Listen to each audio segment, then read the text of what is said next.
Hello and welcome to the Mental Health Book Club podcast with your hosts Sydney Timmins and Becky Lawrence. We would like to take this opportunity to let you know that we will be covering a diverse range of mental health topics that may be distressing to some listeners. You can find a full list of the topics being covered in each episode in the show notes. Please check the show notes before listening to any of our episodes. Welcome to the Mental Health Book Club podcast with your hosts Sydney Timmins and Becky Lawrence. And this is part 2 of A Beginner's Guide to Being Mental, an A to Z from Anxiety to Zero Given by Natasha, Devon, MBE. We're just going to repeat the book blurb for you just to recap. So, am I normal? What's an anxiety disorder? Does therapy work? These are just a few questions Natasha Devon is asked as she travels the UK campaigning for better mental health awareness and provision. Here, Natasha calls upon experts in the fields of psychology, neuroscience and anthropology to debunk and demystify the full spectrum of mental health. From A, anxiety, to Z, zero given, or the art of having high self-esteem, via everything from body image and gender to differentiating sadness from depression. Statistically, 1 in 3 of us will experience symptoms of mental illness during our lifetimes, yet all of us have a brain, and so we all have mental health, regardless of age, sexuality, race or background. The past few years have seen an explosion in awareness, yet it seems there is still widespread confusion. A Beginner's Guide to Being Mental is for anyone who wants to have this essential conversation. Written as only Natasha, with her combination of expertise, personal experience and humour, knows how. So we're going to jump straight back into kind of where we left off, but we're going to start talking about H, which is for happiness. Yeah, so Natasha writes that the UK scored 23rd in the UN World Happiness Report, even though we're the 5th largest economy, which proves that money does not make you happy.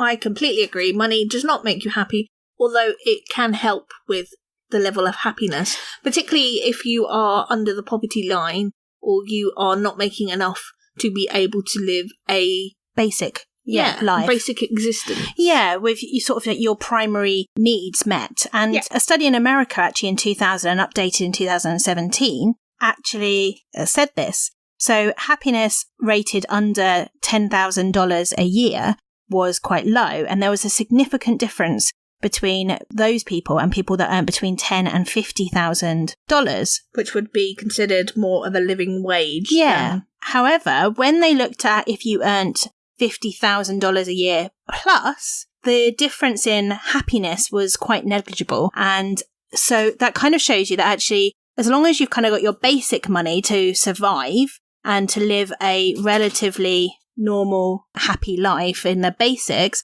then after that point, the money doesn't really make much of a difference if you're owning between, $50,000 or which would be about 30 grand, I suppose. 30,000 here, 30, 40. I assume so, I don't know. Yeah, to if you're earning more than that. So I thought that was a really interesting study. I agree. Also, I liked the fact that in this particular chapter, Natasha acknowledges that what actually is happiness. And if you were to ask me, or if I was to consider this particular question, I don't think I would be able to identify what I consider happiness to be. And I do think that that's probably a big issue in the population as to what can I identify as happy? Is it the fact that I don't know. Well, what makes you happy might be a better or an easier question to ask. What things make you happy? No, not for me. No idea. Your dogs? Yeah, sometimes. Losing a pound at Slimmers World? Yeah, sometimes. But then this is what Natasha says, that actually maybe our idea of happiness needs to change. Whereas maybe we think that happiness is that euphoria, but actually we should think of happiness as contentment. And I find that very interesting. And I would agree with her. I think that with moments of euphoria, then maybe that is happiness. And that doesn't mean you won't have moments of sadness. That doesn't mean you won't have moments when you maybe aren't as content. But making sure that you don't expect happiness to be happiness or euphoria all the time. I guess I can definitely say that starting this podcast was because I needed a purpose. Yeah. And I felt that I was not really achieving anything. And even though, to begin with, I thought maybe it would just be 3 of us downloading this podcast. Yeah, me, you and your husband. Yeah. Because, why wouldn't I not download my own podcast? But it's not like we necessarily get any financial gain. No. And I do it for the love of it because I love reading. And I thought, well, let's change that into something that might be useful for people. And having a bit of a social impact. Yeah. Hopefully we are raising awareness of mental health issues, which is what we wanted to do. But hopefully we're also maybe changing people's opinions of mental health as we are identifying different ones. I know I've learned loads doing this podcast about different mental health illnesses I didn't even know existed. I mean, I didn't know borderline personality disorder existed until we discussed it because of your diagnosis. Well, you knew I had it. You didn't necessarily understand what it was. No, but only when you were diagnosed and then had it did I find out about it.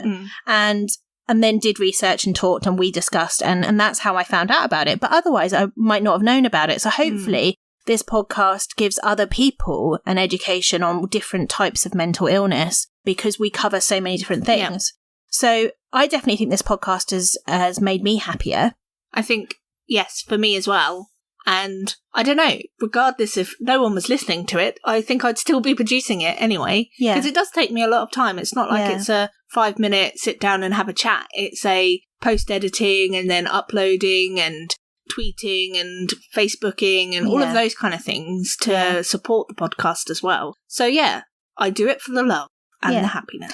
But then that's what sort of Natasha's advice is with the happiness chapter, that actually try and understand what really motivates you as a person. And I think for me, I think it's helping other people. I think that's why I became a teacher. That's why I do this podcast, because I want to help society and be a better person. And that's why I used to volunteer with charities and things like that and still doing it on occasion. I think I do want to help people. And so I also want to be informed. And I think that's another drive for me. It's also because I made her. Not at all. You didn't make me. I enjoy it. I really do. So I definitely think that her advice is to find out what motivates you. And I think that is really important. And I think that's probably one of the big things. And Natasha says at the end of this chapter that you should sit there and you should think about times when you've been extremely angry about something, because it's identifying that what your core beliefs and values are. Because if you're that angry about something, then it's obviously hit some kind of button that has made you get that upset about the situation. What do you vent about? Everything. That's my problem. So I get cranky. I guess that's also an issue with borderline personality disorder, is that finding those core beliefs and core values, because I don't know who I am, is really tricky. But maybe happiness and contentment it's a journey. Yeah, I think it is. I'm more content than I was when I was back in Australia, when I was going through this time of chaos and emotional ups and downs and stuff. My mood is definitely a lot more stable now than it has been, but I still struggle, and I do take this to my therapist quite often. I struggle with identifying what do I really believe in. Yeah. Because the other issue with borderline personality is that you change to accommodate others because you want to feel accepted. And so if this is an example. We go to the cinema, we see a film, you love it, I hate it. But I ask you what you think, and you go, yeah, it was brilliant, it was fantastic. And I go, yeah, it was brilliant, it was fantastic. Even though I'm going, that was a pile of rubbish. And that's just what part happens. Of the traits. Yeah. Yeah. I mean, Natasha says to try and focus on 4 main things. So she says, try and make sure that you have time off from whatever job you have, and you take time. This is when I go, don't have a job. You do. This is your job, really. I guess so, yeah. Try and have some music or creativity and things like that in your life, because that brings usually joy. I definitely do that. Have a community, which I think partly this podcast and our obsession with Twitter, which mine's becoming even more so. Obsession with Twitter, let's be honest. My obsession with Twitter has built a community of people who seem to relate to what we deal and go through. I must admit, I did go to Becky whilst we were talking about Twitter and stuff. Have you read the chapter on the internet part of this book? Just go back and read that, because you are getting a bit obsessed with it. Well, this week I've been really focused on trying to boost my Twitter followers, and I've become a bit obsessed with doing it. But I have managed to really boost my Twitter followers, so I am achieving that. So she's happy in that respect. Yeah. And then the last one is having a sense of family. Now, that doesn't necessarily mean family in a traditional sense. It's more of a sense of belonging in a group of people. So for me, I actually feel my friends are more of my family than my actual family, and that they understand and accept me in a different way. Plus, your family is kind of my adoptive family as well. Yeah. So that's quite funny because they come to my house on a regular basis. Well, not regular, but we're all going to watch the air show from my garden. Oh, yeah. See the My planes. dad is a plane spotter, and Sydney lives quite close to where the Farnborough Air Show happens. And therefore, he asked me if Sydney would allow us to sit in her garden, and so he could watch the planes while the air show was on, so he could watch them come in and out. And so instead, we're making a whole day of it. We're going to have a barbecue. It's the same day as my brother's birthday. We'll have cake. We'll have barbecue. We're inviting loads of people and just making a bit of a day of it, including pretty much my entire family. So it'll be quite interesting, especially as you don't necessarily always get on with my sister. Not at you, for that matter, so that could be interesting. Yeah, but we are inviting everybody, being very open, and all the dogs as well. So there'll be 5 dogs. Yeah, 5 dogs, because of my new little puppy. Yeah. Yeah. So finding that sense, though, of belonging in a group of people. Yeah, and I don't think we talk about this stuff as regularly as we should. And I do think that this is another good point of the book. It talks about in the book blurb that this is a start of a conversation. So it really has made me think about what I consider happy to be. Yeah. I also think it's important, and I think what's important about this book is it goes beyond mental health illnesses. It is about mental health, which is about all of us. We all have a brain. We all have mental health. At least most of us do. Well, you've seen yours on an MRI, and so have I. Yeah. If you've ever seen an MRI, it's a bit freaky, particularly when the eyeballs are involved. You're like, oh, that's creepy. But it's definitely there. So because we all have a brain, very broken. Because we all have a brain, we all have mental health. And so actually understanding what makes you happy or content or whatever you define as happiness is actually really important for everybody to probably think about. Yeah. And we're going to be doing an episode with the Secret Psychiatrist, which will be looking purely at things that you can do to ensure you maintain your mental well-being. Yeah. And that's for everybody. Not just those with some kind of mental illness. Yeah. So that's H. Let's move on to R for recovery, which was one of your picks. Yes. So the chapter starts off by talking about Natasha's relationship with a man called Adrian. Mm-hmm. And the train guide, fit train guide. The fit train man. I apologise. Fit train man.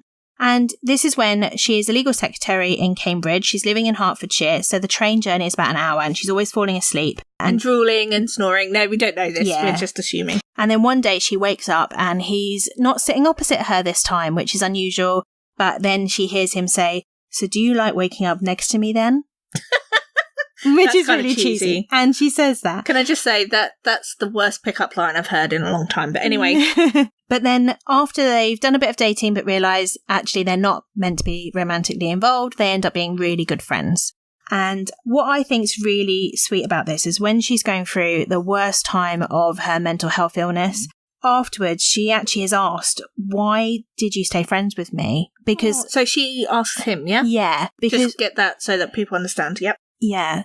Because some friends would have run away.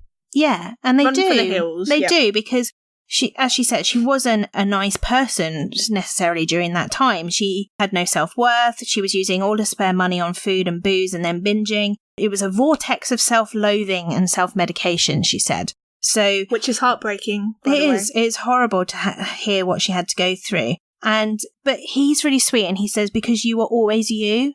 Which is really Isn't nice. That nice. Yeah. We'll let him off for his cheesy comments with that one. But then she talks about recovery, and I think this is really important that she says, you know, there is no quick fix.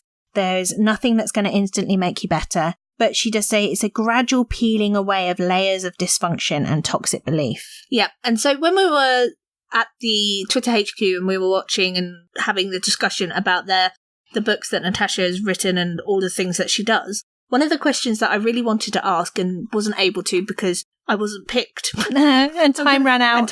So it's in a world where, and I do this, I have this notion that I know that recovery is up and down. It's not this nice linear graph that goes from unwell to well. There are all these bumps and things do happen.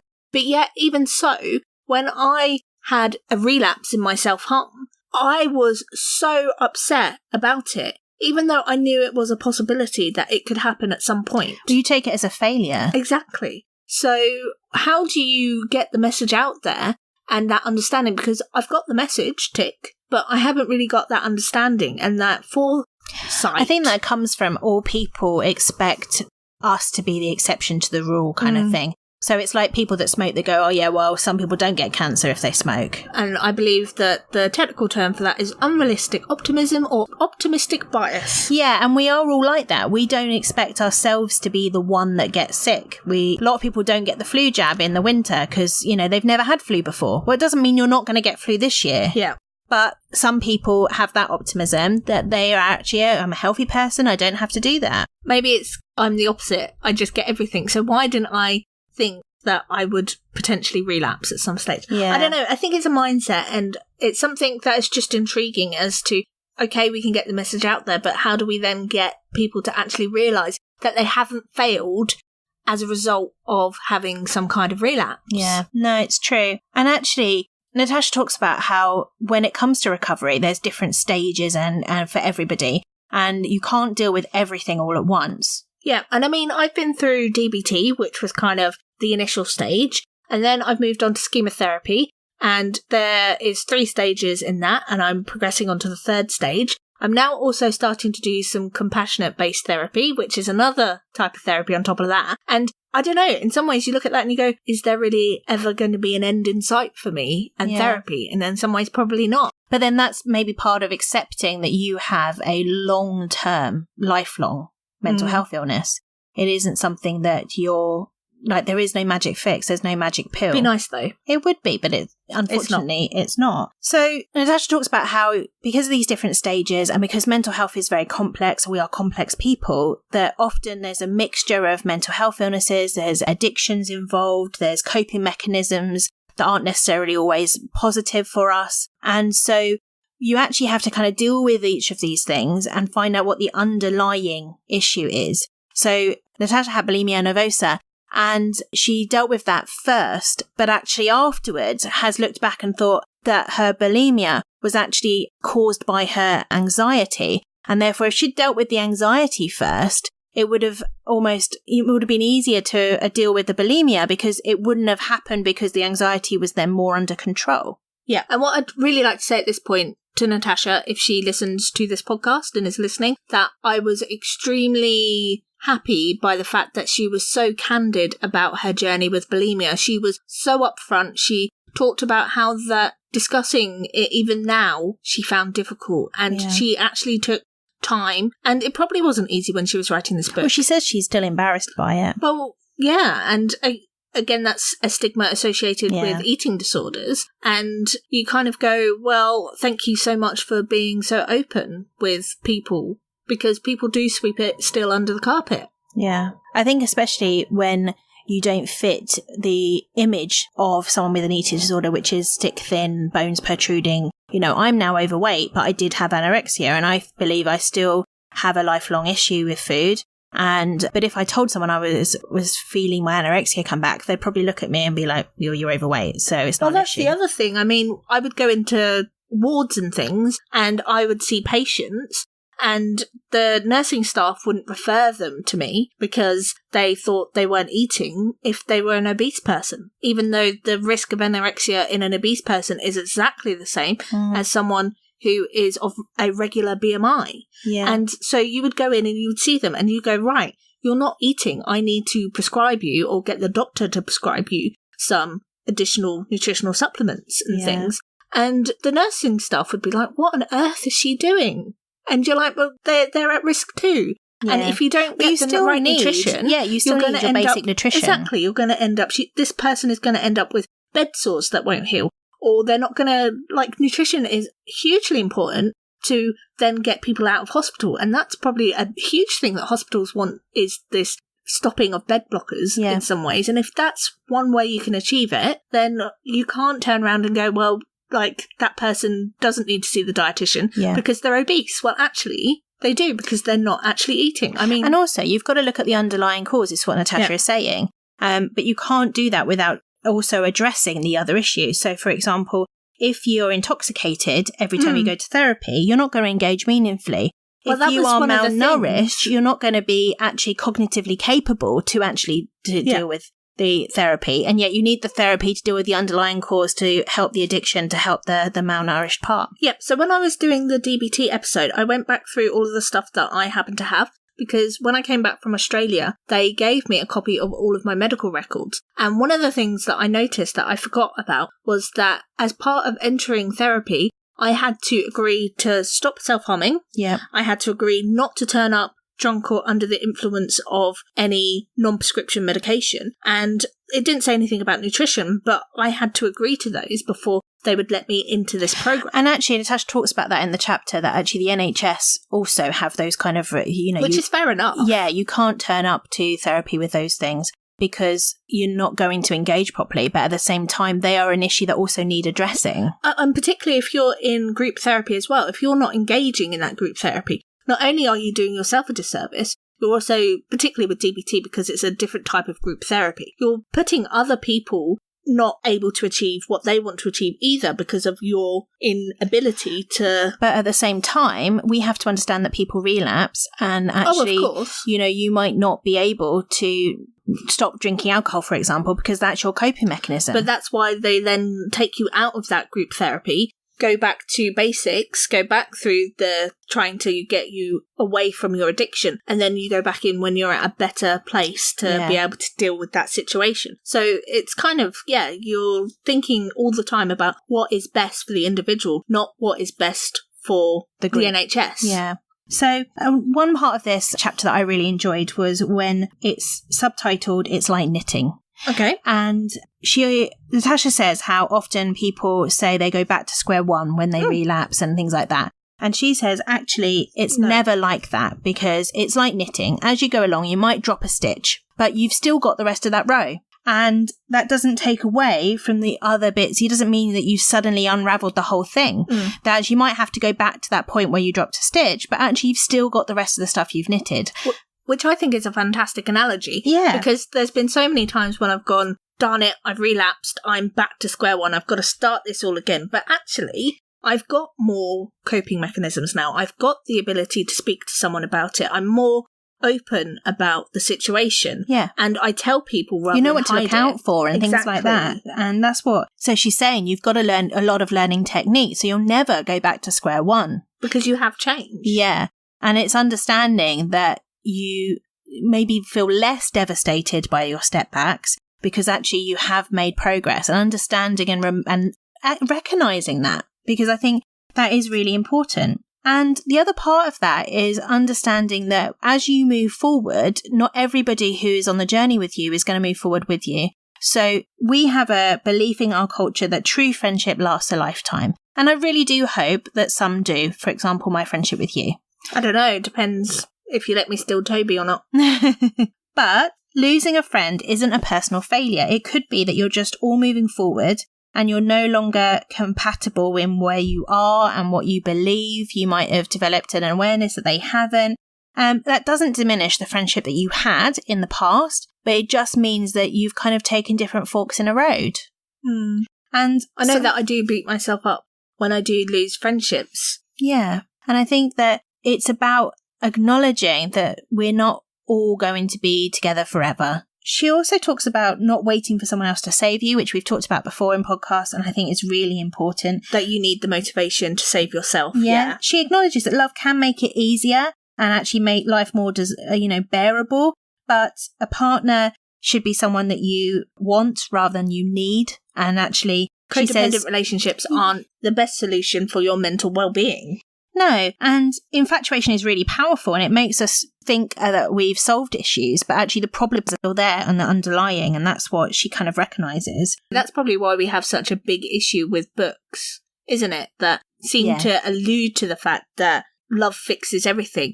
And anyway. So finally, Natasha kind of breaks it down to 3 vital components of recovery. The first one is therapy and or medication. Tick. I'm on that. The second is a creative outlet to give yourself somewhere to express the feelings that you're having.